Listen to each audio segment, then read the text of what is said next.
Bonjour et bienvenue au Régional, votre émission d'information régionale de la vallée du Richelieu. Cette semaine, à l'émission, notre journaliste Marie-Ève Brisebois couvre le lancement de la campagne électorale de Kim Méthode, ancienne conseillère municipale de Saint-Basile-le-Grand, qui aspire à occuper le siège du maire sortant Yves Lessard. Je m'entretiens avec Baptiste Lang, conseiller aux entreprises à la MRC de la vallée du Richelieu, sur les services offerts et le reprenariat. Reportage sur la présentation du concept final pour le parc Lorne Worsley. TVR9 couvre l'inauguration de la piste à rouleau Pump Track à McMasterville. Finalement, notre journaliste Eve-Maud White-Ulysse se rend à Saint-Charles-sur-Richelieu pour la mise en service du nouveau parc des 6 comtés. Je m'appelle Marc-Antoine Harvey et je serai votre animateur pour cette édition du Régional. Bonne émission!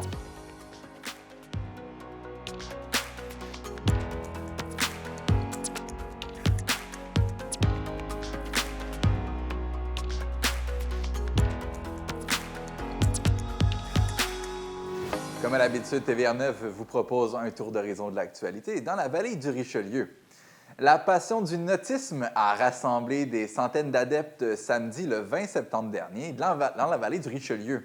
Le club de canotage OBC, en collaboration avec la MRC de la vallée du Richelieu et les municipalités de Chambly, Saint-Mathias-sur-Richelieu et Otterburn Park, ont présenté la 5e édition de la descente du Richelieu. Plus de 600 participants se sont inscrits à cette grande fête. Kayak, planches à pagaie, canots et même bateaux dragons ont pris part au convoi sur la rivière Richelieu. 2 parcours étaient proposés. Un départ du bassin de Chambly pour un trajet de 12 km ou encore un départ du quai municipal de Saint-Mathias pour 10 km. Grâce au courant, la descente s'est faite dans le plaisir à un rythme accessible pour tous. L'arrivée avait lieu au parc Pointe-Valène à Otterburn Park, transformé pour l'occasion en site d'accueil festif avec cantine et animation. Des navettes de retour étaient prévues en après-midi pour faciliter le transport des participants et de leur embarcation. L'événement a permis de rassembler la communauté autour d'un objectif commun, promouvoir la pratique des sports nautiques non motorisés et mettre en valeur la rivière comme lieu de rencontre et de loisirs. Le rendez-vous a prouvé une fois de plus son succès et s'impose comme une tradition incontournable dans la région. La ville d'Otterburn Park a conclu une entente avec la Fondation Papillon pour l'acquisition du bois des bosquets Albert Hudon, au coût de 6,5 millions de dollars. Cet achat, qui devait être officialisé d'ici la fin du mois, assurera la protection à perpétuité de ce milieu naturel exceptionnel. La mairesse Mélanie Villeneuve a souligné l'importance de préserver ce site à la fois pour sa valeur écologique, patrimoniale et collective. Le financement est partagé. Les 2 tiers du montant proviennent du gouvernement du Québec et de la communauté métropolitaine de Montréal dans le cadre de la trame verte et bleue du Grand Montréal. La Ville assume le tiers restant sans hausse de taxes pour les citoyens, hormis les frais d'entretien. D'une superficie de près de 38 hectares, soit 53 terrains de football, le bois des bosquets représente le plus grand espace naturel à protéger sur le territoire d'Otterburn Park. On y retrouve 16 espèces à statut protégé, 500 essences d'arbres, près de 200 espèces de plantes, ainsi que 5 hectares de milieux humides et plusieurs cours d'eau. La Ville prévoit rouvrir progressivement les sentiers fermés depuis mai 2024 en raison de vandalisme. Un premier nettoyage et l'abattage de plus de 300 arbres malades ou dangereux sont prévus, suivis d'un plan de conservation et de gestion pour assurer la fréquentation responsable du site. Avec cette acquisition, Otterburn Park veut léguer aux générations futures un milieu naturel durable, tout en offrant à la population un espace de découverte, de loisirs, d'éducation à la biodiversité. Le parti Transition MSH du maire sortant de Mont-Saint-Hilaire, Marc-André Guertin, a dévoilé sa plateforme électorale, largement axée sur la continuité des projets amorcés depuis 4 ans. La formation veut notamment poursuivre la réduction des gaz à effet de serre des bâtiments municipaux, protéger le pourtour de la montagne et relancer les activités commerciales du manoir Rouville-Campbell. Quelques nouveautés sont au programme, dont 3 nouveaux accès à la rivière Richelieu, la construction d'un viaduc cyclable au-dessus du boulevard Sir Wilfrid Laurier, un projet évalué à 4 millions de dollars. Transition MSH souhaite aussi soutenir 2 projets de logements sociaux et abordables, rénover l'école Sacré-Cœur et limiter la hausse des taxes en fonction de l'indice des prix à la consommation. Marc-André Guertin a profité du lancement pour dresser un bilan positif de son premier mandat. 70 hectares de milieux naturels protégés, 10 000 arbres plantés, 6 projets issus du budget participatif et la création du Centre d'information citoyenne. À ce stade, aucune opposition ne s'est encore manifestée. Le maire dit accueillir la situation avec un sentiment mitigé, rappelant l'importance des débats démocratiques. La période de dépôt des candidatures se poursuit jusqu'au 3 octobre. Le parti Osez Belleuil, dirigé par la mairesse sortante Nadine Viault, a lancé sa nouvelle plateforme électorale devant plus de 70 personnes réunies à l'église Saint-Mathieu. Le document repose sur 5 grands axes: une fiscalité et une gouvernance responsable, une ville active et en santé, des quartiers pensés pour aujourd'hui et demain, une ville à l'écoute de ses citoyens et une ville fière de son identité et tournée vers l'avenir. L'un de ses principaux engagements est de maintenir la hausse moyenne des comptes de taxes résidentielles sous la barre des 2,25 % par année, sans réduire la qualité des services. Le parti promet aussi davantage de transparence, notamment en vulgarisant les budgets et en adoptant une politique claire de participation citoyenne. Parmi les projets déjà en discussion au Conseil et que le parti souhaite concrétiser, la construction d'un nouvel aréna, un nouveau plan directeur des parcs, un plan de mobilité active et une mise à jour du plan d'urbanisme. S'ajoute le développement du nouveau Belleuil, soit 3 400 nouveaux logements, un plan climat 2035 ainsi qu'une politique de protection du patrimoine bâti. Pour renforcer l'identité de la ville, Osez Belleuil veut améliorer l'accès public au Richelieu, mettre en valeur la culture locale et même tenter d'accueillir les Jeux du Québec dans les prochaines années.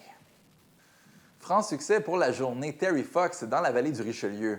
Le 14 septembre dernier, près de 200 participants ont pris part à la course-marche organisée au parc Victor-Brion de Belleuil, permettant d'amasser plus de 12 000 $ pour la recherche sur le cancer. L'objectif initial était fixé à 3 700 $. Il a été largement dépassé. La collecte avait été amorcée cet été, notamment avec un kiosque au Maille-Montenac. L'édition 2025 marquait un changement de garde. Après une dizaine d'années à la présidence, M. Benoît Garriépi a cédé sa place à Mme Danielle Reiber. L'ancien président était d'ailleurs présent et a reçu une reconnaissance de l'Assemblée nationale signée par le ministre et député de Bordua, Simon-Jolin Barrette. Les participants ont parcouru 5 km. L'événement a été organisé en collaboration avec les villes de Belleuil et McMasterville. Cette année, la journée Terry Fox se déroulait sous le thème « Terminons-le » en référence à la lutte contre le cancer. Depuis 1980, la Fondation a récolté près de 950 millions de dollars à travers le monde, dont entre 12 et 15 millions annuellement pour le Québec. À Chambly, la 10e édition de la course du député Jean-François Roberge a connu un franc succès le 14 septembre dernier. Plus de 500 coureurs se sont réunis au Parc des Ateliers, une première pour ce site, et l'événement a permis d'amasser plus de 15 000 $. La somme sera remise à 10 clubs partenaires afin de soutenir la participation des jeunes du comité à des activités sportives et de plein air. Au total, depuis la première édition, c'est près de 100 000 $ qui ont été récoltés. Le député de Chambly, Jean-François Roberge, a salué la mobilisation des clubs, l'accueil chaleureux de la municipalité et la collaboration exemplaire de l'équipe de la ville. Le club Trifort de Chambly a de nouveau assuré le balisage et la sécurité des coureurs, tandis que l'humoriste Philippe Laprise, porte-parole de l'édition, a encouragé les participants. Un moment fort, la remise d'une médaille de l'Assemblée nationale à Samuel Côté, triathlète chamblien, pour sa victoire en juin dernier au Swissman Extreme, un triathlon réputé en Suisse. Les organisateurs remercient également les nouveaux bénévoles et partenaires financiers, dont la Caisse des Jardins du bassin de Chambly, la ferme Guillon, le groupe Alliance et plusieurs entreprises locales. L'invitation est déjà lancée pour la 11e édition prévue en 2026. Voilà, c'était les actualités de la semaine dans la vallée du Richelieu.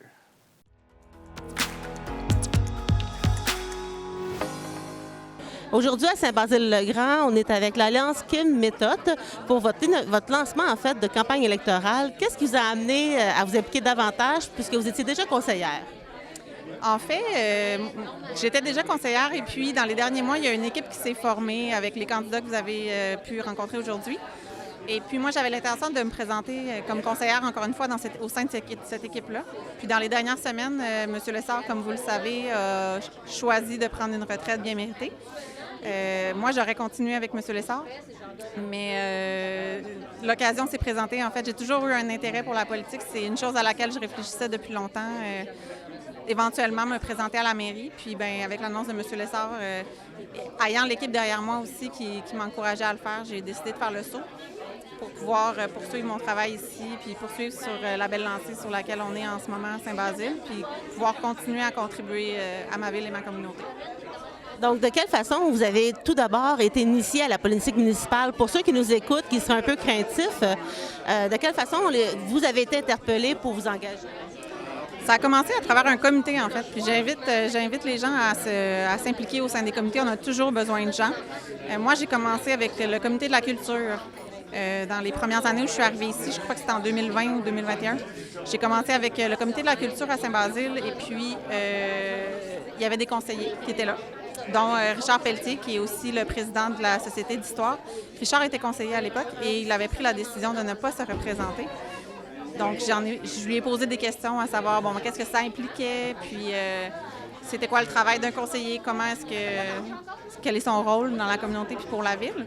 Puis, il m'a pris sous son aile, littéralement, pour m'aider à me présenter. Il m'a présenté M. Lessard, il m'a aidé à faire mon porte-à-porte, mes pamphlets, puis ça a été vraiment une belle expérience. Je l'en remercierai jamais assez, mais ce que j'ai envie de dire aux gens qui hésiteraient, c'est vraiment impliquez-vous dans les comités. C'est vraiment un bon début. Les comités, c'est important. On les consulte beaucoup comme conseiller, comme conseil municipal. Puis, c'est vraiment une excellente porte d'entrée. Et quel dossier vous aimeriez mettre de l'avant si jamais vous êtes élu pour la municipalité de Saint-Basile, mais aussi les citoyens? Il y a plusieurs dossiers, en fait. J'en ai mentionné quelques-uns ce soir. La revitalisation du cœur villageois, c'en est un qui est très importante. On a un beau cœur de village. Un cœur de village, pour n'importe quelle ville, c'est une richesse. C'est un endroit où les gens peuvent se rassembler, vivre en communauté. Puis, on souhaite vraiment que ce cœur villageois-là reprenne vie, devienne plus dynamique. Ensuite de ça, il y a aussi la protection de l'environnement. Donc, à Saint-Basile, dans les dernières années, il n'y a pas beaucoup de choses qui se sont passées au niveau de la protection de l'environnement. Donc, on veut vraiment mettre de l'avant le premier plan climat qui va nous permettre, lui, d'avoir accès à du financement au niveau, par exemple, du fonds vert pour mettre de l'avant des projets dans la communauté qui vont être financés par ce fonds-là et non par les taxes de nos citoyens. Donc, c'est vraiment de l'argent supplémentaire auquel on va avoir accès pour mettre en place des projets de soit protection de l'environnement, mise en valeur de certains milieux naturels, comme par exemple le ruisseau Massé. Donc, on veut mettre de l'avant ce plan-là. Aussi, une politique de l'arbre éventuellement pour protéger notre canopée et bonifier notre canopée. Ensuite de ça aussi, il y a on veut se doter aussi d'un plan, d'une vision globale du développement à Saint-Basile pour vraiment planifier comment le développement va se faire dans les prochaines années, pour avoir une idée, pour être quelques pas d'avance et moins en réaction à ce qui nous est présenté. Pas que les projets qui nous sont présentés sont nécessairement toujours mauvais, c'est pas ça du tout. C'est juste qu'on veut, comme ville, mieux planifier le développement, voir où est-ce qu'il y a des opportunités de redéveloppement, voir où est-ce qu'on peut peut-être aller densifier pour apporter de la clientèle supplémentaire à nos commerces, apporter des gens dans nos quartiers, puis peut-être bonifier aussi la mobilité active pour que si les gens sont près de des commerces de proximité, bien, ils vont pouvoir se déplacer à pied et non en voiture. Donc, tout le monde y gagne finalement. Et dans votre planification globale, vous avez 3 valeurs importantes pour votre alliance. Pourquoi les avoir choisies, ces 3 valeurs-là spécifiquement? C'était des valeurs qui nous rejoignaient toutes. La transparence, la communication, la protection de l'environnement, la protection du patrimoine. C'est des choses qui nous rejoignent tous, qu'on pense qu'ils sont importantes pour notre communauté aussi. Puis, vous l'avez probablement entendu un peu plus tôt, on a beaucoup de gens qui sont très impliqués au niveau environnemental, mais aussi on entend puis on écoute puis on veut que notre communauté nous entende, nous voit plus, sache ce qu'on fait, soit présente, participe à la prise de décision. C'est vraiment important. On le voit beaucoup dans d'autres villes, puis on pense que Saint-Basile est rendu là aussi, qu'on est prêt à faire un pas en avant puis aller au-devant de nos citoyens, puis de prendre leur opinion, prendre leur vision des choses, puis avancer avec cette vision-là, parce qu'on n'a pas toutes les réponses au conseil municipal. Souvent, les idées viennent des gens, viennent des citoyens, puis il faut les écouter. Une autre belle façon de participer, c'est d'aller voter aux élections municipales prochainement. Exactement. Le vote par anticipation le 26 octobre, puis le vote le 2 novembre. Exactement. On vous souhaite la meilleure des chances. Merci beaucoup pour cette entrevue. Merci beaucoup. Merci à vous.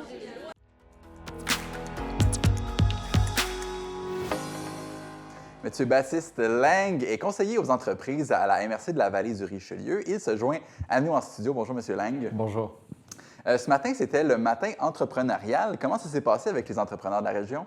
Bien, ça s'est bien passé. Ce matin, effectivement, on avait un matin entrepreneurial financement où on a invité 5 organismes qui offrent du financement à venir présenter devant les entrepreneurs de la région. On avait quand même 25 inscrits, une belle salle. On a eu des beaux échanges donc, avec les organismes et ça a permis aussi aux entrepreneurs d'aller leur parler directement de leur projet puis de regarder les solutions, est-ce que c'était adapté à leurs propres besoins pour faire avancer leur entreprise. Est-ce qu'il y a eu des conseils généraux là, qui vous ont marqué, là, des conseils des organismes qui ont réussi à cibler des problématiques de certains entrepreneurs?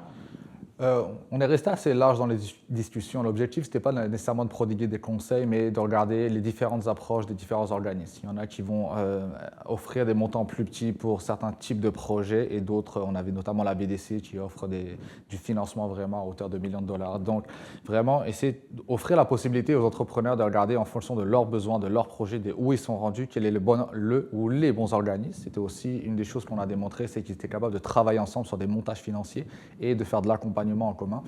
Donc, c'était vraiment de montrer quelles étaient la panoplie de solutions qui étaient offertes et quels étaient les meilleurs chemins pour chaque projet. On est assez chanceux dans la région, justement, d'avoir des services comme ça qui accompagnent les entrepreneurs. Ce n'est pas toujours facile quand on commence, on ne sait pas à qui parler ou demander de l'aide. À la MRC, le soutien aux entreprises, justement, c'est quoi la panoplie de services que vous pouvez offrir aussi? Effectivement, on offre différents services à travers notre service de soutien aux entreprises. Donc ça, il faut savoir que c'est un mandat qui nous est confié par le ministère de l'Économie, de l'Innovation et de l'Énergie à travers un programme qui s'appelle le réseau Accès PME. Donc ça permet de desservir différents services. On est vraiment la porte d'entrée pour les entreprises du territoire, pour les aider et les accompagner. C'est d'ailleurs notre première ligne de service, c'est l'accompagnement. Donc, que ce soit à n'importe quel stade de vie de l'entreprise, du démarrage, croissance, amélioration de la productivité, projet de transfert et de cession d'entreprise. Donc, on va les aider pour faire un diagnostic de leur projet, un diagnostic des compétences entrepreneuriales aussi, et de faire une analyse, de les aider à bonifier leur plan d'affaires, leurs prévisions financières ou leurs projets, de regarder quel va être l'impact sur les finances, sur la trésorerie, sur le marché, vraiment d'avoir un bon cadrage de tout ça. Et ensuite aussi d'aller regarder quelles sont les bonnes ressources au sein de l'écosystème de soutien à l'entrepreneuriat, que ce soit des ressources d'accompagnement technique, des ressources d'accompagnement financier, on en parlait juste avant, pour vraiment entourer le projet et maximiser ses chances de succès. Justement, quand on commence puis on a une idée, le financement, ça peut être la clé là, de pouvoir se lancer ou pas. Est-ce que vous offrez de l'accompagnement pour demander du financement également ou vous sortez les options qui sont disponibles pour les personnes? On offre vraiment de l'accompagnement. Okay. Donc, comme je le disais, dans la partie accompagnement, on va regarder quel est le projet, on va vraiment le cadrer. On va définir vraiment les coûts du projet, puis regarder quelles sont les solutions. Ça permet, d'éviter les angles morts pour qu'on se retrouve, par exemple, à court de liquidité très rapidement. Et ensuite, regarder dans l'écosystème quels sont les bons interlocuteurs pour aller chercher du financement. Il y a également un aspect super important quand on commence avec une entreprise, c'est le mentorat. À quel point c'est important pour les jeunes entrepreneurs d'en avoir? Effectivement, le mentorat, c'est une ressource très importante qui est souvent sous-estimée par les entrepreneurs. Une donnée qui est importante, on sait que plus de 70% des entreprises qui ont reçu du mentorat sont encore en activité après 5 ans. Et sans le mentorat, on tombe en dessous du 50% du taux de survie. Donc, c'est une des particularités qu'on a sur le territoire, c'est d'avoir une cellule de mentorat qui est vraiment très active. On a 16 mentors d'expérience, des anciens entrepreneurs eux-mêmes ou anciens gestionnaires de haut niveau qui vont faire cet accompagnement auprès des entrepreneurs. Donc, vraiment travailler avec l'être humain en arrière de l'entrepreneur. Donc, quand même, il ne faut pas négliger ça. On se donne 20% de chance de réussir de plus si on a quelqu'un qui peut nous accompagner dans le processus. Exactement. Puis c'est aussi une ressource. Là, on parlait d'entreprise en démarrage. C'est sûr que le mentorat, c'est un service qu'on va faire intervenir après 12 mois d'activité, en estimant qu'avant ça, il faut qu'il y ait un petit peu de recul de l'entrepreneur et puis il y a d'autres priorités. Les 12 premiers mois sont vraiment très intenses. Donc, mais ça permet aussi pour des entreprises en démarrage, qui soit des travailleurs, c'est des chefs d'entreprise qui sont tout seuls et qui ont peu d'employés, mais ils ne peuvent pas nécessairement se confier à leurs employés. Donc là, ça permet d'avoir quelqu'un qui a l'expérience, le recul nécessaire, puis d'échanger sur ce que les entrepreneurs vivent et de leur permettre de se poser les bonnes questions. Il y a un enjeu dans la région au niveau de l'entrepreneuriat, c'est ce qu'on appelle du repreneuriat. Pouvez-vous expliquer aux gens, c'est quoi la différence entre l'entrepreneuriat et le repreneuriat? Effectivement, alors c'est un enjeu à travers toute la province du Québec. On le sait, on a une population qui est vieillissante, les chefs d'entreprise sont vieillissants, puis ils vont aussi penser à céder leur entreprise. Le reprenariat, la différence, c'est qu'au lieu de créer une entreprise de toutes pièces, on va en racheter une existante qui a déjà ses actifs, qui a déjà sa clientèle, qui a déjà son modèle d'affaires bien établi. Donc, effectivement, il y a une différence. Il faut être capable d'aller lever de l'argent pour racheter l'entreprise, mais on part avec une base bien établie, une base solide. OK. Quels sont les avantages, inconvénients? Vous m'avez parlé de lever de l'argent. Ça nous prend un peu de capital lorsqu'on veut acquérir une entreprise déjà existante. Effectivement, ça prend du capital, ça prend d'aller chercher éventuellement du financement, ça prend d'aller négocier avec le chef d'entreprise, l'ancien dirigeant, effectivement, sur les conditions de cession d'entreprise. Il peut y avoir différentes choses qui peuvent se négocier à travers ça. J'en profite d'ailleurs, le 19 novembre prochain, on organise un panel d'experts sur le reprenariat, donc plutôt dédié aux cédants, mais parce qu'on parle en ce moment de la partie repreneur, mais pour la partie cédant, c'est aussi une étape importante, la cession d'entreprise. Ça se prépare environ 5 ans avant de vouloir la céder, parce qu'il y a plein de choses à mettre en place. Donc, on organise un panel d'experts le 19 novembre. 19 novembre, on va mettre le site Internet, le mrcva.ca/service soutien aux entreprises. Les gens pourront aller voir là, justement où s'inscrire. On doit s'inscrire pour la conférence? Effectivement, d'une manière générale, tous les événements qu'on organise sont disponibles sur la page que vous venez de citer. Il suffit de s'inscrire. Nos activités sont gratuites. Puis ça permet d'avoir à la fois de l'information de qualité, de rencontrer les bonnes ressources, puis éventuellement de développer son réseau d'affaires. La personne qui veut se départir de son entreprise souvent compte sur cet argent-là de vente pour sa retraite. Dans le fond, l'argent qu'on va pouvoir vendre son entreprise, s'en servir lors de sa retraite. À quel point c'est important de choisir la bonne personne qui va reprendre son entreprise? Est-ce que dans la région, on a suffisamment de bassins de personnes qui sont capables de reprendre ces entreprises-là, selon vous? C'est une bonne question. C'est une bonne question. On s'appuie sur un partenaire qui s'appelle Reprenariat Québec, qui est vraiment le spécialiste au niveau de la province pour les questions de reprenariat. Ils ont développé un index du reprenariat, c'est-à-dire une plateforme qui permet de faire le lien entre des repreneurs potentiels et des cédants. La question que vous posez, est-ce que c'est important? Oui, parce que souvent, les entrepreneurs ont consacré beaucoup d'années de leur vie à leur entreprise. C'est un petit peu leur bébé, donc il va être sûr de le passer entre de bonnes mains. Pour une entreprise établie, il y a aussi des employés, donc on veut leur assurer une bonne continuité pour qu'ils continuent de bénéficier de bonnes conditions d'emploi, puis de travailler dans un environnement qui est correct. Bon, un bon environnement, une continuité dans la gestion ou les avantages sociaux de l'entreprise. Être Puis, c'est une notion qui est aussi importante pour l'économie. On le sait, on a un tissu économique qui est basé sur des PME, donc on veut voir ces PME continuer à être en activité et puis à produire de la valeur sur le territoire. M. Lang, c'était un vrai plaisir de discuter de ça avec vous. J'invite les gens à visiter la page, je la répète, le mrcva.ca/service aux entreprises. Rendez-vous le 19 novembre prochain. Si vous avez une entreprise, vous connaissez quelqu'un qui aurait besoin d'informations, on vous invite à aller s'inscrire. Merci beaucoup d'avoir été là. Merci de m'avoir reçu.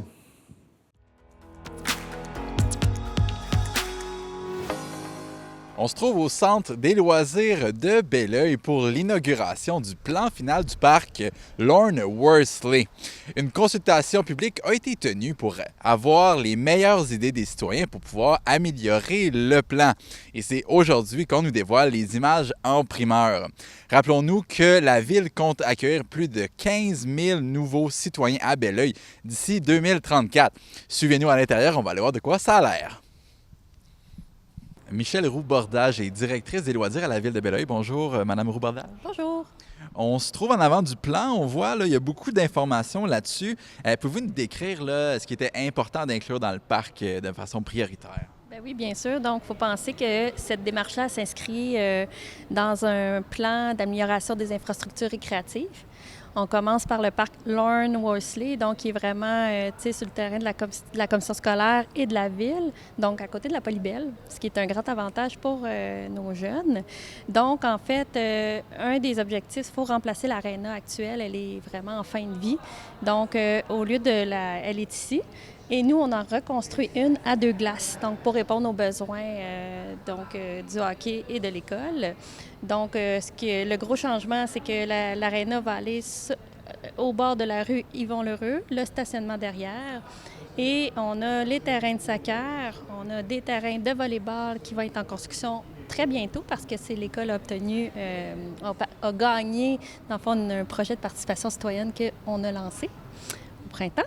On a aussi le panier, plutôt le terrain de basketball qui est construit. Donc aussi, encore une fois, une collaboration ville et commission scolaire.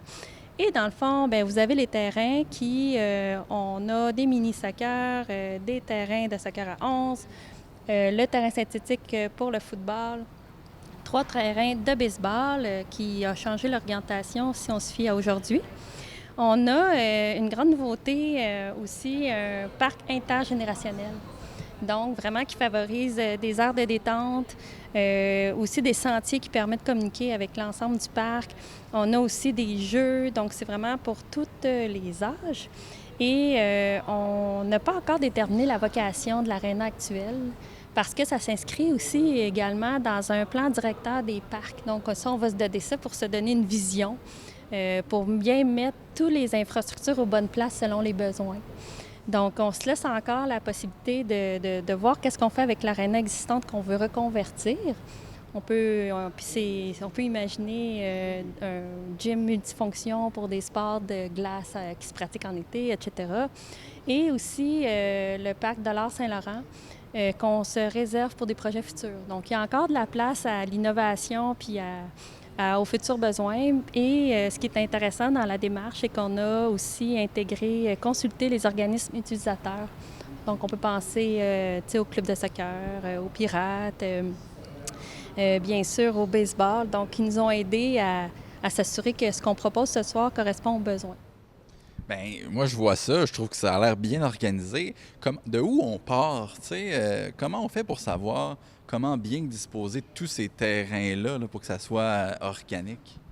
Bien, en fait, je pense que ce qui est la clé du succès, on va dire du concept, parce que c'est vraiment un concept, c'est aussi la communication entre les différents terrains par les sentiers.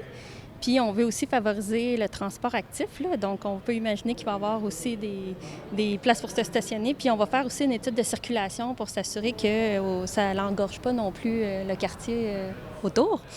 Ici, on a la rue Jean-Pierre-Côtois qu'on veut de façon ponctuelle ou sporadique fermer la rue pour favoriser quand il y a des tenues de tournois, par exemple, que ça soit vraiment facile de se promener entre les différentes installations.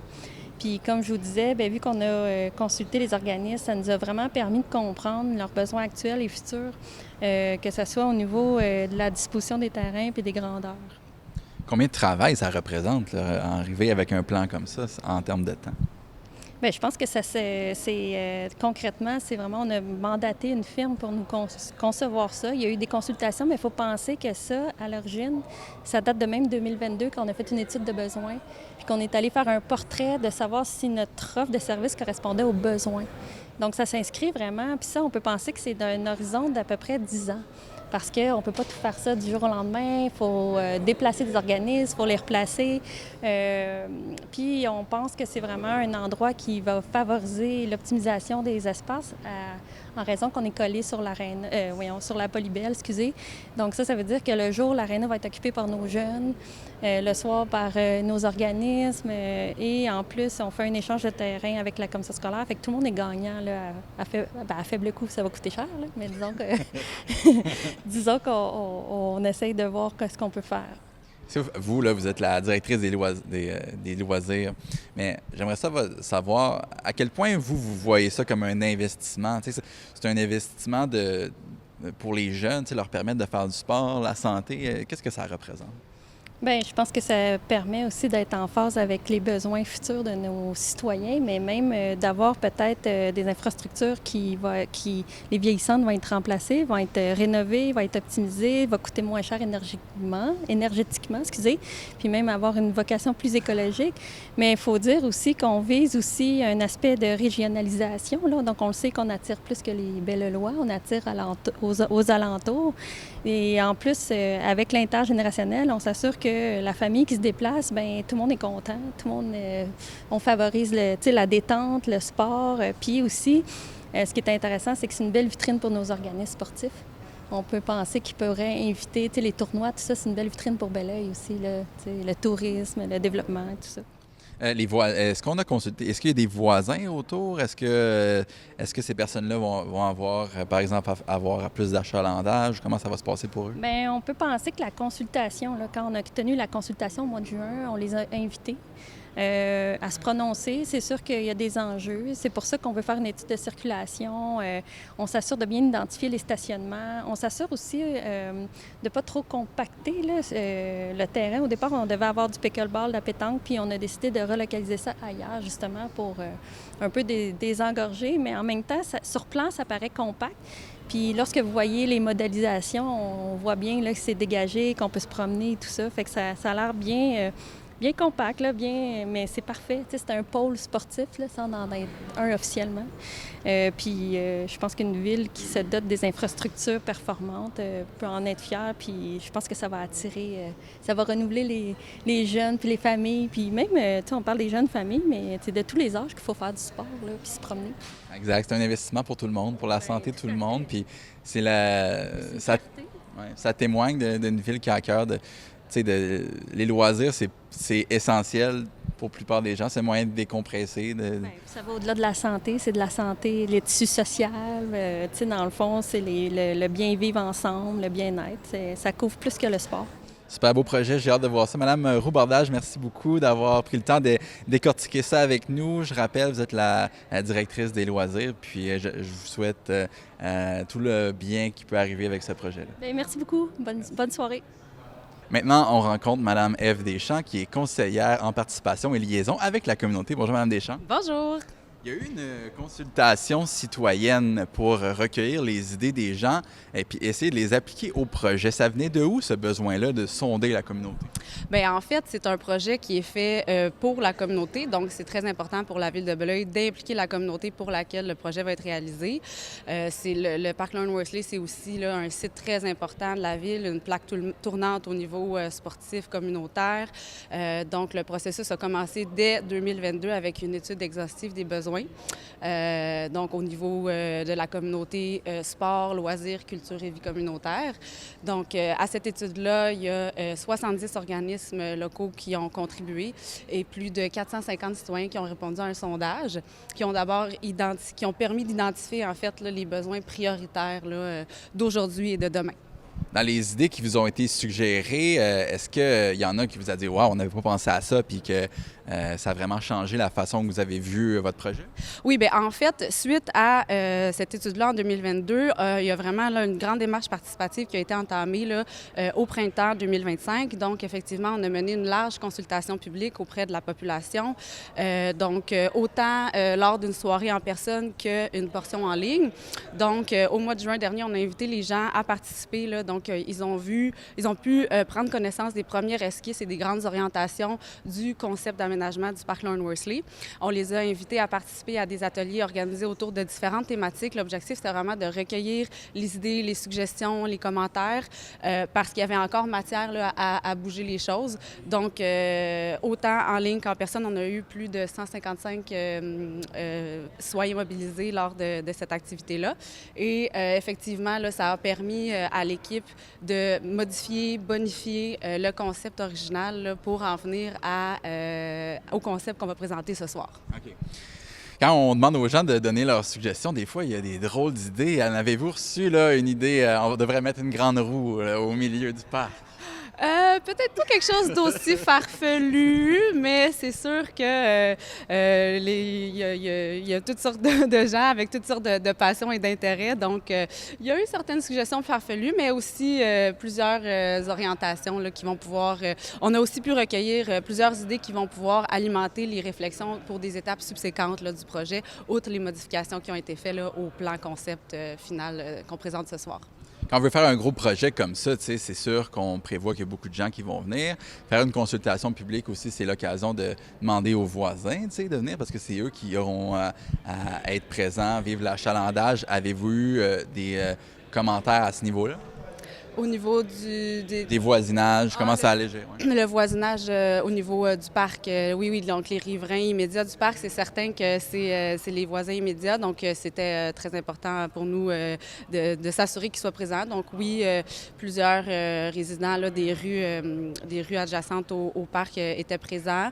Je pense que ce soir, plusieurs d'entre eux vont être satisfaits aussi là, de certains changements qui ont été apportés suite à leur contribution. Bien, par exemple, on voit derrière vous, là, on voit qu'il y a eu de l'allègement de la densité. Là, donc, il y a certains terrains qui ont été déplacés, j'imagine, pour essayer de rester raisonnable dans l'achalandage. Effectivement, c'est un commentaire qui est ressorti, qu'il y avait trop d'installations sur le site. Donc, on l'a pris en considération et dans le plan qui est présenté ce soir, effectivement, là, il y a certains terrains de certaines activités qui vont être déplacés, remplacés par des zones un petit peu plus de détente, de repos, parc intergénérationnel aussi, là, pour créer un lieu d'échange entre les différents membres de la communauté. Pour les gens qui ont plus de questions, qui veulent avoir plus de détails sur le projet, comment on fait pour avoir l'information supplémentaire? Oui, bien, il y a une page consacrée au programme d'amélioration des infrastructures récréatives sur le site Internet de la Ville de Belleuil. On a également une plateforme de participation citoyenne, jeparticipe.belleuil.ca, sur laquelle l'ensemble du parcours participatif est exposé et sur lequel aussi les prochaines étapes là, de participation citoyenne et les prochaines étapes en lien avec le projet vont être présentées.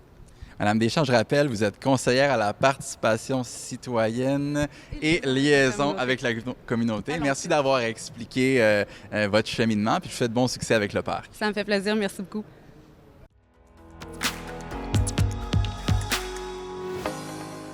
TVR9 est aujourd'hui à McMasterville pour l'inauguration de la Pump Track, une piste à rouleau très populaire en ce moment à Montérégie. Monsieur Dulac, on est aujourd'hui à la piste à rouleau que vous venez tout juste d'inaugurer. Quelle était votre intention à prime abord pour mettre sur pied ce projet-là? Bien, en fait, McMasterville a un historique où on souhaite toujours être à l'avant-garde en matière de loisirs. Et bien, la nouvelle infrastructure qu'on inaugure aujourd'hui bien, s'inscrit dans cette voie-là. Donc, une belle piste à rouleau, ce qu'on appelle une pump track, qui est un sport émergent au Québec, très populaire en Europe. Donc, on voulait offrir ça à nos jeunes citoyens pour les faire sortir de la maison, les faire jouer dehors et faire de nous une ville active. Et une ville à l'affût des nouveautés, il faut le dire, parce qu'on entend beaucoup parler de Pump Track en Montérégie, comme vous dites, mais je ne crois pas qu'il y ait autant de pistes qui aient été inaugurées comme telles à l'heure actuelle. On peut voir qu'il y a différentes catégories d'âge en ce moment, donc c'est un peu pour tout le monde. Bien, c'est pour tous les âges. C'est ça, la beauté de cette infrastructure-là. C'est non seulement pour tous les âges, pour tous les niveaux d'habilité, mais également pour les gens qui font du BMX, de la planche ou encore de la trottinette. Donc, une infrastructure qui est vraiment polyvalente, qui vient répondre à un besoin chez nos jeunes. Chez vos jeunes et chez les jeunes familles aussi qui ont différents enfants de différentes catégories d'âge, comme vous dites. À quoi est-ce que vous aimeriez que ça ressemble l'été prochain? Là, on voit qu'il y a des tapis noirs au sol, mais l'été prochain, il va y avoir encore plus d'améliorations. Oui, bien en fait, étant donné qu'il y a eu des travaux autour de l'infrastructure, bien on va souhaiter qu'il y ait du gazon qui reprenne la place là, au fil des prochains mois. Puis éventuellement, bien, le conseil municipal pourra également prolonger la piste actuelle. Donc, ce n'est qu'un début pour notre pump track avec McMasterville. Donc, dans votre vision, la piste, elle reste là à l'année longue comme telle.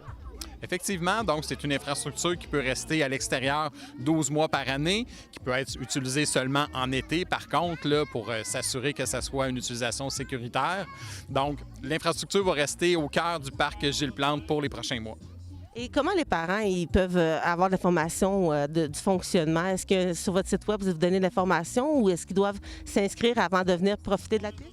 Bien, effectivement, c'est important de suivre les mesures de sécurité parce que ce n'est pas une activité qui est sans risque. Donc, on demande aux gens de bien évidemment porter un casque lorsqu'on vient sur la pump track.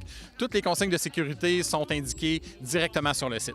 Monsieur Dulac, avec la piste de pump track que vous venez d'inaugurer justement, quelle était la vision de la municipalité depuis 4 ans? Parce que vous avez été très proactif pour les loisirs et les jeunes familles. Effectivement. Donc, McMasterville s'est doté d'une planification stratégique il y a quelques années. Et un des axes de cette planification stratégique était justement de faire de McMasterville une ville active, donc qui prône le loisir, plus particulièrement chez nos jeunes. Hein. On sait qu'on a beaucoup de concurrence avec les écrans. Les parents de jeunes enfants le savent. Donc, c'est important comme ville d'avoir des belles infrastructures pour que nos jeunes viennent jouer dehors et qu'ils puissent adopter des modes de vie actifs. Vous tirez votre révérence aux prochaines élections municipales très bientôt. Quelle est votre plus grande fierté, votre plus grand accomplissement pour la ville? C'est un ensemble de choses. Bien, la première, je dirais, c'est de laisser une ville avec une très bonne santé financière. Puis ensuite, bien, il y a plusieurs accomplissements. Bon, les infrastructures pour les jeunes, pour moi, c'est super important. La promenade des porteurs d'espoir qui offre maintenant là, une place de détente en bordure de rivière. Les investissements qui ont été faits aussi dans le parc du Ruisseau Bernard pour en assurer sa conservation et son utilisation par nos citoyens. C'est important d'avoir ce noyau de verdure au cœur de notre ville. Alors, c'est un ensemble qui fait que je peux dire mission accomplie là, au bout de mes 2 mandats. Merci beaucoup, M. Dulac. Merci, c'est un plaisir. Monsieur Côté-Lacroix, vous êtes ici aujourd'hui pour l'inauguration de la piste à rouleau. Qu'est-ce qui vous a attiré à être présent? Bien, d'un, on a été invités, c'est sûr que ça l'aide, mais c'est toujours le fun de rouler un pump track de qualité. Puis je peux que dire que Parkitect, la compagnie qui ont fait l'installation, ils ont beaucoup investi dans la technologie des pump tracks, fait que c'est pas aussi simple que de juste mettre plusieurs bosses puis on roule. Il y a vraiment une technologie au niveau de le matériel qui est utilisé, c'est soutenable, ils vont l'avoir longtemps, il y a une bonne adhérence, une bonne vitesse. Fait que l'équipement avancé de ce style, c'est toujours le fun à rouler, fait qu'on a eu beaucoup de fun aujourd'hui. Il n'y en a pas beaucoup à Montérégie, des équipements, des installations qui ont été mises sur pied par la ville, par exprès pour les loisirs. On dirait qu'il y en a de plus en plus, mais je confirme qu'il y a quand même une bonne manque. Puis ce qui est le fun avec tout ce qui est skatepark, pump track, tu vas passer n'importe quand, il y a toujours des jeunes qui l'utilisent. Fait que c'est des installations qui sont très faciles à justifier parce qu'ils se font utiliser souvent. Oui, puis à longueur de journée, peu importe à quelle heure on passe devant les skateparks, en général, il y a toujours des jeunes. Qu'est-ce qui vous a attiré dans ce sport-là? Parce que vous êtes un professionnel de sport de trottinette. Trottinette freestyle, oui. Moi, de base, quand j'étais vraiment jeune, je faisais beaucoup de planche à neige. Clairement, on ne peut pas faire de planche à neige à l'année longue. Puis j'ai tombé juste sur des vidéos d'Internet de riders en Europe qui pratiquaient de la trottinette freestyle et je trouvais que ça ressemblait presque à la planche à neige. Je me suis donc acheté un petit razor pliable, je l'ai modifié, puis c'est là que l'aventure a commencé. Avec le fil de temps, le sport, l'équipement, tout a évolué et j'ai juste jamais arrêté. Et pour vous, d'avoir une piste comme ça aujourd'hui, qu'est-ce que ça vous donne? Est-ce que ça vous donne espoir pour l'avenir, pour que les jeunes qu'on voit autour puissent profiter d'une belle carrière comme vous? Ça me donne beaucoup d'espoir. Je trouve que c'est super important le fait qu'on reconnaît l'importance de faire bouger les jeunes, déposer les cellulaires, les iPads, etc. N'importe quoi pour faire bouger les jeunes. Je trouve que c'est important, créer des passions, juste faire bouger en général, c'est très important. Puis je suis très content de voir ça. Et une piste à rouleau comme ici aujourd'hui, vous la recommandez pour les vélos, pour les trottinettes, mais est-ce qu'il y a d'autres sports qui peuvent aussi venir faire pratiquer ici? C'est sûr qu'un piste comme celui-ci, c'est vraiment adepte pour skateboard, trottinette, vélo. On peut aussi faire du patin à roues alignées. Les seuls équipements à éviter, c'est n'importe quoi qui pourrait être plus classifié comme un jouet. Fait que ça, c'est les trottinettes à 3 roues, les vélos qui ont les roues d'entraînement.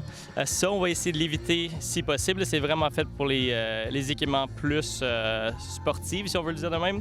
Fait que trottinette freestyle, skateboard, BMX, vélo de montagne, n'importe quoi qui n'a pas de moteur aussi. On va éviter tout ce qui est électrique et à gaz. Et tout ce qui serait classé en tant que jouet, on va l'éviter là-dessus. Et évidemment, vous prônez, j'imagine, beaucoup la prévention au niveau des accidents. Quelle est votre recommandation pour les jeunes qui veulent venir profiter en fait de la piste ici? C'est une excellente question. Premier point, le casque. Obligatoire, ça le prend absolument. Ce qui est le fun avec un pump track comme ça, tu n'es pas obligé d'aller à 1000 à l'heure tout le temps. On peut vraiment bien contrôler notre vitesse. C'est toujours important de rouler à une vitesse qu'on est confortable et à l'aise. Idéalement, pas plus que 2-3 riders à la fois et tout le monde roule dans le même sens. On peut rouler dans les deux sens, mais si on est deux, il faut que les deux, on roule dans la même direction. Donc, il y a quand même un code de conduite à respecter quand on arrive à une piste à rouleau comme ça. Absolument, oui. Il y a plusieurs des directives qui sont inscrites sur le pump track. Tout ce que je viens de mentionner, c'est vraiment la base. Et tant qu'on suit les règlements, on fait attention, on porte les équipements de protection qu'il le faut, ça reste quand même très sécuritaire pour les jeunes. Eh bien, on vous laisse retourner à pratiquer votre sport et en profiter de cette belle journée. Excellent, merci, j'ai hâte.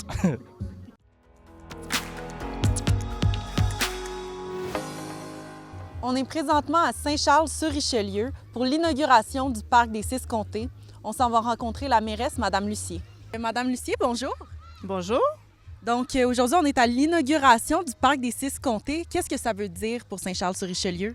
Ça veut dire que depuis 4 ans, on travaille pour l'amélioration de ce parc-là, pour augmenter, on pourrait dire, l'offre des loisirs. On a refait la patinoire, on a reconfiguré le terrain de soccer, là. On a fini par du marquage au sol, un terrain de basketball, des nouvelles balançoires. C'est beaucoup d'investissements en 4 ans. On a eu des subventions aussi pour être capable de faire ça. Fait que là, on voulait faire au moins un moment pour que tout le monde puisse apprécier tous les efforts qu'on a faits dans les dernières 4 ans. Vous êtes quand même une petite municipalité. Ça doit être quand même difficile aller chercher les fonds, trouver les gens pour travailler sur ce parc-là. Ça a été quoi ce processus-là? Oui, mais on était chanceux. Au début, on a eu une subvention du gouvernement pour la réflexion de la patinoire. Ça nous a beaucoup aidé pour au moins une première étape. Ensuite, on a réussi avec la MRC, avec le Fonds ruralité, d'aller chercher une partie du financement là pour pouvoir faire le marquage au sol et aussi offrir d'autres installations. Et on essaye tout le temps de trouver là, notre direction, notre équipe municipale est vraiment très bonne pour essayer de trouver des subventions, toutes les places qu'on peut chercher des fonds pour être capable d'offrir vraiment ces installations-là à la municipalité. Qu'est-ce que vous pensez que ce parc-là va vouloir dire pour les enfants et les parents même de la municipalité?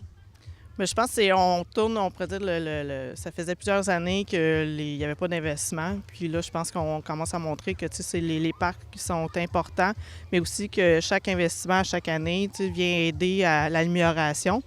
Puis je pense que là, ils prennent conscience que la richesse qu'on a, puis la possibilité qu'on a, de la diversité qu'on a pour nos jeunes maintenant, là. Je pense que d'avoir une amélioration dans un parc comme ça, c'est aussi une façon de rassembler les citoyens de Saint-Charles. Qu'est-ce que vous en pensez? Oui, c'est vrai. Ici, c'est le lieu qu'on fait toutes nos activités, la fête de la famille, les fêtes des voisins. Fait que c'est sûr que c'est l'amélioration donne tout le temps un coup de plus pour qu'on puisse l'utiliser. Il y a aussi le CPE aussi qui vient, le service en milieu communautaire qui vient l'utiliser, l'école. Fait que c'est vraiment une place là, qui est formidable. Puis le lieu est là pour ça. Aujourd'hui, moi, je vois des gens qui s'amusent, je vois des enfants qui jouent, qui sourient, qui crient. Quand vous regardez ça, qu'est-ce que vous êtes le plus fier? C'est une bonne question. Bien, à vrai dire, je suis contente de voir l'évolution puis que la population ou les jeunes, tout le monde s'amuse puis ils sont fiers d'être ici puis voir qu'on a à cœur la municipalité. Puis, avec leur participation, on démontre que cette fierté-là, mais aussi que cette joie-là on pourrait dire, d'être citoyen ici, là, c'est à peu près ça, là. Merci beaucoup, Madame Lucier, pour votre temps, puis bonne inauguration. Merci. Je suis présentement avec 2 citoyennes de Saint-Charles-sur-Richelieu, Sabrina et Émilie. Bonjour, les filles. Bonjour. Donc, vous faites partie du comité loisirs de Saint-Charles-sur-Richelieu, c'est bien ça? Exactement. Exact, oui. Pourquoi c'est important d'avoir une inauguration de parc aujourd'hui, d'avoir un endroit où est-ce que les enfants peuvent s'épanouir?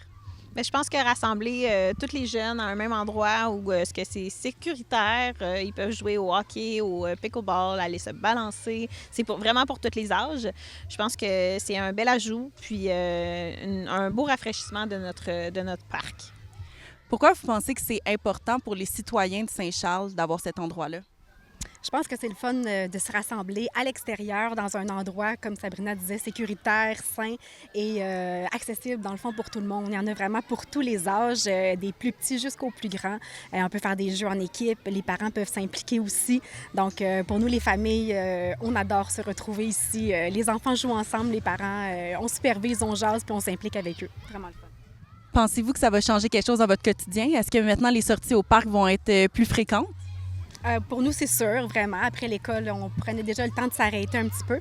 Mais là, le fait qu'il y ait des activités, on va peut-être inclure des amis pour pouvoir rester plus longtemps. Effectivement. Vous avez présentement des enfants qui sont dans le parc, qui jouent. Quand vous les regardez s'épanouir comme ça, dans leur environnement à Saint-Charles-sur-Richelieu, qu'est-ce que ça vous fait?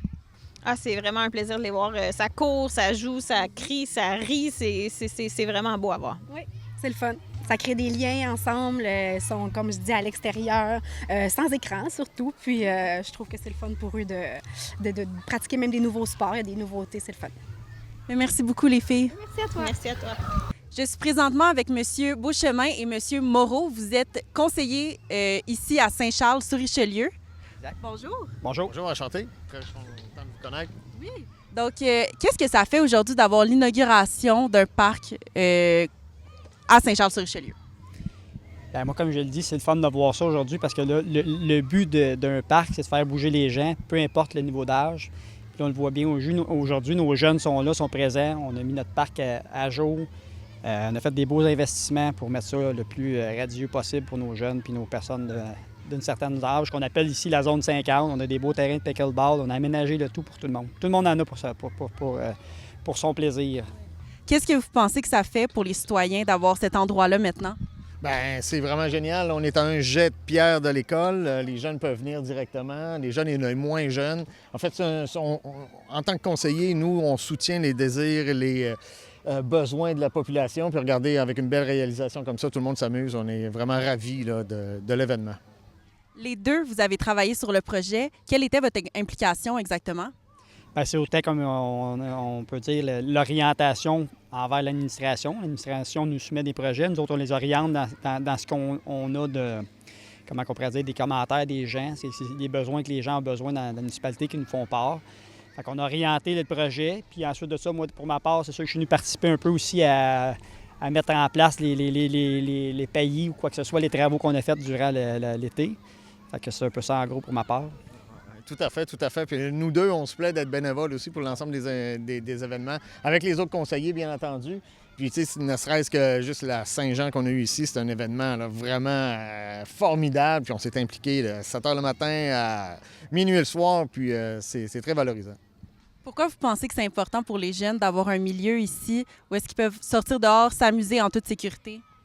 Bien, de un, tu l'as dit, en toute sécurité. Puis de deux, c'est important que nos jeunes y bougent. Il faut les sortir un peu de leur milieu de vie qui se trouve être très axé sur leur téléphone. Puis je pense que ça fait partie des choses qui viennent à bout de les sortir, puis prendre de l'air, puis bouger dans un beau parc. Pensez-vous que ça va changer le quotidien des citoyens de Saint-Charles-sur-Richelieu d'avoir un parc à portée de main? Oh oui, clairement. Juste l'année où est-ce qu'on n'a pas eu de patinoire à cause des raisons climatiques, là, ça a créé une déception. Fait que là, on veut de la neige, on veut du froid, puis on a déjà nos installations. Quand vous regardez le parc aujourd'hui à l'inauguration, êtes-vous fier? Oui, très fier, vraiment fier. Oui, c'est une belle fierté. Oui, belle réalisation. Merci à toute l'administration d'avoir soutenu le projet. Merci beaucoup, messieurs, d'avoir pris le temps avec moi aujourd'hui. Ça fait plaisir. Merci à toi. Bonne journée.